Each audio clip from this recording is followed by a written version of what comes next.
தமிழக சட்டசபையில் மாநில சுயாட்சி தீர்மானம் தாக்கல் செய்யப்பட்டுள்ளது. முதலமைச்சர் மு.க.ஸ்டாலின் இந்த தீர்மானத்தை தாக்கல் செய்து பேசுகையில், நம் இந்திய நாடு விடுதலை அடைந்து 78 ஆண்டுகளை நிறைவு செய்துள்ளது. பல்வேறு மொழிகள், இனங்கள், பண்பாடுகள், பழக்க வழக்கங்களை கொண்டுள்ள மக்கள் வாழும் நம் இந்திய நாட்டில் இம்மக்களுக்கு என்று அதை பாதுகாக்கின்ற அரசியல் சட்ட உரிமைகளும் உள்ளன. எத்தனை வேறுபாடுகளையும் கடந்து நாம் அனைவரும் ஒற்றுமையாக வாழ்கிறோம். நம் நாட்டு மக்களின் நலன்களை போற்றி பாதுகாக்கின்ற வகையில் அதற்கான அரசியல் அமைப்பையும் நிர்வாக அமைப்பையும் அண்ணல் அம்பேத்கர் அவர்கள் தலைமையில் உருவாக்கி உள்ளனர். ஒற்றை தன்மை நாடாக இல்லாமல் கூட்டாட்சி தத்துவத்தினை நெறிமுறைகளை கொண்ட மாநிலங்களின் ஒன்றியமாக உருவாக்கினார்கள் என்பதை அவை உறுப்பினர்கள் அனைவரும் நன்கு அறிவார்கள். மாநிலங்களின் உரிமைகள் பறிக்கப்பட்டு மத்திய அரசிடம் போராடி பெற வேண்டிய இக்கட்டான நிலையில் உள்ளோம். ஆனால் இன்றைய காலகட்டத்தில் மாநிலங்களின் உரிமைகள் ஒவ்வொன்றாக பறிக்கப்பட்டு மாநில மக்களின் அடிப்படை உரிமைகளுக்கே ஒன்றிய அரசிடம் போராடி பெற வேண்டிய இக்கட்டான நிலையில் இருக்கிறோம் என்பதை வேதனையோடு இங்கே பதிவு செய்கிறேன். பறந்து விரிந்த இந்த இந்திய நாட்டை மொழிவாரி மாகாணங்கள் என்ற மொழிவாரி உரிமைதான் ஒற்றுமையாக காத்து வருகிறது. இப்படி அமைக்கப்பட்ட மாநிலங்கள் அனைத்தும் அதிகாரங்களையும் கொண்டவையாக விளங்கினால்தான் மாநிலங்கள் வளர்ச்சி அடையும், இந்தியாவும் வலிமை பெறும். இதனை உணர்ந்து மத்தியிலே கூட்டாட்சி, மாநிலத்தில் சுயாட்சி என்கிற பரந்துபட்ட கொள்கை முழக்கத்தினை தமிழ்நாடு உறக்க முழங்கி வருகிறது.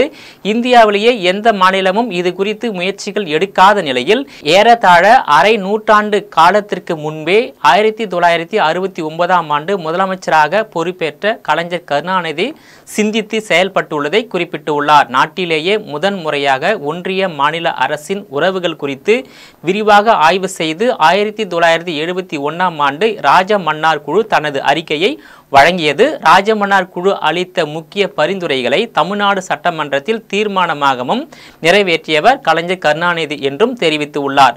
சமூக நீதி, பொருளாதார ஏற்றத்தாழ்வின்மை, ஒடுக்கப்பட்டோருக்கான வாய்ப்பு ஆகியவற்றை கருத்தில் கொண்டு மாநில அரசின் கல்விக் கொள்கையின் அடிப்படையில் மருத்துவ கல்வியில் தமிழ்நாட்டு மாணவர்கள் பங்கேற்பதை உறுதி செய்யும் வண்ணம் இருந்து வந்த மாநில அடிப்படையிலான கொள்கையினை நீர்த்து போக செய்து முழுமையாக ஒன்றிய அரசின் கட்டுப்பாட்டில் நீட் எனும் ஒற்றை தேர்வின் வாயிலாக மட்டுமே மருத்துவ கல்வி இடங்களை நிரப்பும் முறைக்கு மாற்றப்பட்டு விட்டதை குறிப்பிட்டு உள்ளார். இந்த நீட் தேர்வு ஒரு சாராருக்கு மட்டுமே பயன் உள்ளதாகவும் பயிற்று மையங்களை ஊக்குவிக்கும் வண்ணமும் கிராமப்புற மற்றும் பொருளாதாரத்தில் போட்டியிட முடியாத மாணவர்களுக்கு பின்னடைவு ஏற்படுத்தும் விதமாகவும் உள்ளது. இந்த நீட் தேர்வால் ஏற்பட்டுள்ள இன்னல்களை களையும் விதமாக இந்த சட்டமன்ற பேரவையால் தீர்மானங்கள் நிறைவேற்றப்பட்டு ஒன்றிய அரசிற்கு அனுப்பப்பட்டும் தீர்வு எட்டப்படாமல் கிடப்பில் உள்ளதையும் முதல்வர் மு.க.ஸ்டாலின் சுட்டிக்காட்டியுள்ளார். இதேபோல் மாநில பட்டியலில் இருந்த பள்ளி கல்வி பொது பட்டியலுக்கு ஒன்றிய அரசால் மாற்றம் செய்யப்பட்டதால் தேசிய கல்விக் கொள்கை 2020 மூலம் மும்மொழி கொள்கையை தமிழ்நாட்டில் திணிக்க ஒன்றிய அரசால் முயற்சி மேற்கொள்ளப்பட்டு வருகிறது. மும்மொழி கொள்கை என்ற போர்வையில் இந்தி மொழியை மறைமுகமாக தமிழ்நாட்டு மாணவர்கள் மத்தியில் திணிக்க முற்படுகிறது. கல்விக் கொள்கையில் தமிழ்நாட்டு மாணவர்களின் எதிர்கால நலனை மட்டுமே முதன்மையாக கருதும் திராவிட மாடல் அரசு தேசிய கல்விக் கொள்கையை ஏற்காததால் சம்கரா சிக்ஷா அபியான் திட்டத்தின் மூலம் தமிழக அரசுக்கு விடுவிக்க வேண்டிய சுமார் ரூபாய் 2500 கோடியை விடுவிக்காமல் தமிழக மாணவர்களின் நலனை வஞ்சித்து வருகிறது. மொழி, இன, பண்பாடு ஆகியவற்றின் தனித்தன்மைகளை உறுதி செய்யும் வண்ணம் பள்ளி கல்வியை மீண்டும் மாநில பட்டியலுக்கே சேர்க்கப்பட வேண்டியது முக்கியமாகும் என்பதை மாமன்ற உறுப்பினர்கள் அனைவரும் ஏற்றுக்கொள்வீர்கள் என்று நினைக்கிறேன்.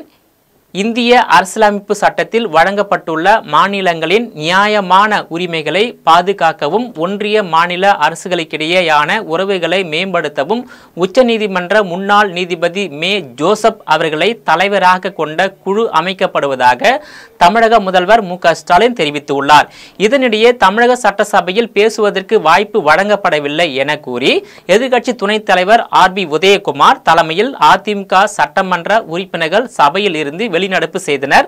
பின்னர் செய்தியாளர்களிடம் பேசிய ஆர்.பி. உதயகுமார், மாநில சுயாட்சி குறித்து திமுக அரசுக்கு திடீர் ஞானோதயம் வந்துள்ளதால் உயர்நிலை குழு அமைத்துள்ளதாகவும் கடும் கோபத்தில் இருக்கும் தமிழக மக்களை மடைமாற்றம் செய்யவே மாநில சுயாட்சி குறித்து முதலமைச்சர் பேசியதாக குறிப்பிட்டுள்ளார். மத்தியில் ஆண்ட அரசுடன் கூட்டணியில் இருந்தபோது பேசியிருந்தால் மக்கள் நம்புவார்கள் எனவும் இது முழுவதும் தமிழக மக்களை ஏமாற்று வேலை என குற்றம் சாட்டியுள்ளார். நேயர்களை மீண்டும் இது போன்ற மற்றொரு நிகழ்ச்சியில் சந்திக்கிறேன். அதுவரையில் உங்களிடமிருந்து விடைபெறுவது நான் உங்கள் விஜயபாலன்.